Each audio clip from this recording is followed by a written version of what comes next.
Туристите во Скопје се најмногу фасцинирани од старата скопска чаршија, но нечистотијата е она што мораме да го правдаме пред нив, вели Димитар Кавраков, председателот на Асоцијацијата на туристички водичи и придружници. Според него, секоја година во Македонија се зголемува бројот на туристи, зашто оценува дека е огромна одговорност, но вели хигиената е она за што мора да дадат објаснување. Голем е бројот на туристи кои што доаѓаат се поголем.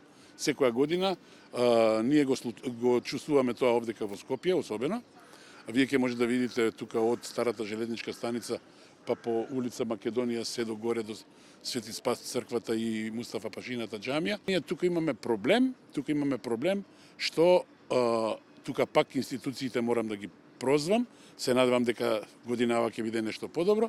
Имаме состојба кога што добар дел од нашето излагање пред луѓето мораме да правдаме ѓубре, кутриња кои што се вртат околу групите и така натаму. Кавраков објаснува дека само во Скопје има многу атрактивни локации кои се интересни за туристите и затоа вели дека за да се видат сите убавини на престолнината, 2 до 3 дена се малку, па затоа имаат 3 туроператори кои ги шетаат туристите низ градот. Камениот мост, изграден во 15-тиот век во времето на Мехмед II освојувачот, е една од главните туристички атракции за оние кои доаѓаат да го посетат Скопје. Тој на едната страна се спојува со плоштадот Македонија, а на другата страна излегува во старата скопска чаршија.